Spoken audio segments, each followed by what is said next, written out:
স্বাস্থ্যমন্ত্রী বলেছেন যে মানুষ ডাক্তারের পেছনে ঘুরবে না, ডাক্তার মানুষের পেছনে ঘুরবে। ভালো কথা, কিন্তু এই প্রতিশ্রুতি বাস্তবায়ন করবেন কিভাবে?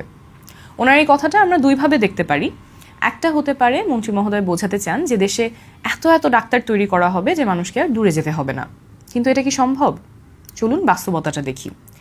বাংলাদেশে এখন প্রতি 10,000 মানুষের জন্য মাত্র 7 জন ডাক্তার আছেন। 7 জন। এটা প্রয়োজনের তুলনায় অনেক অনেক কম। এই ঘাটতি পূরণ করতে হলে তাহলে আজকে থেকে মেডিকেল কলেজগুলোতে প্রচুর শিক্ষার্থী ভর্তি করাতে হবে। কিন্তু এখানেই আসল সমস্যা।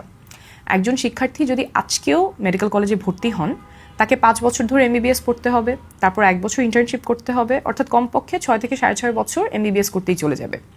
আর যদি বিশেষজ্ঞ ডাক্তার হতে হয় তাহলে এর উপরে আরও 5 থেকে 8 বছর সময়। কিন্তু মন্ত্রী মহোদয়ের হাতে সময় আছে মাত্র 5 বছর। তার মানে আজকেও যদি কোনো শিক্ষার্থী মেডিকেল কলেজে ভর্তি হয়, এই সরকারের মেয়াদে ডাক্তার হয়ে একজন রোগীও তিনি দেখতে পারবেন না। সুতরাং ডাক্তারের সংখ্যা বাড়িয়ে এই মেয়াদে ফল পাওয়া সম্ভব না। এটা 10 থেকে 15 বছরের পরিকল্পনা হতে হবে। সেরকম কোনো দীর্ঘমেয়াদী পরিকল্পনার কথাই কি মন্ত্রী মহোদয় বলেছেন? যদি বলে থাকেন তাহলে সেটা স্পষ্ট করে জানান এবং সেই অনুযায়ী আমাদেরকে প্রতিশ্রুতি দিন।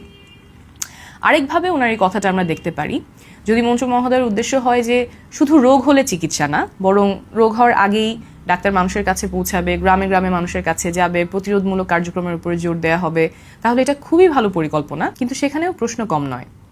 আমাদের দেশে 68% মানুষ গ্রামে থাকেন, অথচ প্রায় 75% ডাক্তার থাকেন শহরে। যুগের পর যুগ ধরে এই অবস্থায় চলে আসছে। কেন?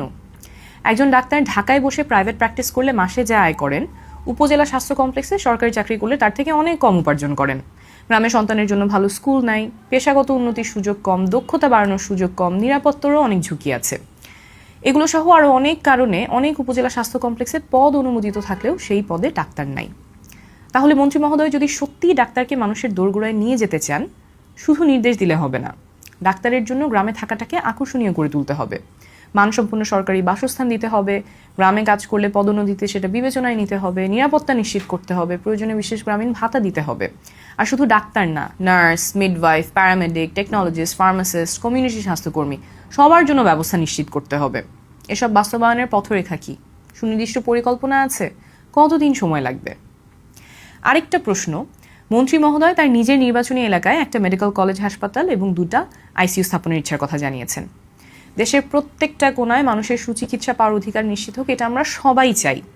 কিন্তু একজন মন্ত্রী যখন নিজের এলাকার কথা আলাদা করে বলেন, তখন স্বাভাবিকভাবেই প্রশ্ন জাগে, এটা কি স্বাস্থ্যসেবার ঘাটতি মেটানোর জন্য তথ্যভিত্তিক সিদ্ধান্ত, নাকি রাজনৈতিক বিবেচনা? দেশে এমন অনেক জেলা উপজেলা আছে যেখানে বিশেষজ্ঞ চিকিৎসার সুযোগ নাই, আইসিইউ তো দূরের কথা। জাতীয় অগ্রাধিকারের তালিকায় ওনার নির্বাচনী এলাকায় কি সবার আগে ছিল? আরেকটা কথা, আমরা ডাক্তার তৈরি করছি কিন্তু সেই ডাক্তাররা থাকছেন না। প্রতি বছর বহু মেধাবী চিকিৎসক বিদেশে পাড়ি জমাচ্ছেন ভালো কর্মপরিবেশ, দক্ষতা বাড়ানোর সুযোগ, মানসম্মত বেতন এবং নিরাপত্তার জন্য। এটা আমাদের সিস্টেমের ব্যর্থতা। এই ব্রেইন ড্রেন ঠেকানোর কোনো পরিকল্পনা আছে কি মন্ত্রী মহোদয়ের? না হলে এক হাতে তৈরি করে আরেক হাতে আমরা হারাতে থাকবো। মন্ত্রী মহোদয় একটা সুন্দর প্রতিশ্রুতি দিয়েছেন, ওনার প্রতিশ্রুতি বাস্তবায়ন কিভাবে করবেন সেই পরিকল্পনাটা আমরা জানতে চাই। আমরা চাই এই সরকার স্বাস্থ্য খাতে সফল হোক, কারণ সফল হলে আমাদেরই কল্যাণ।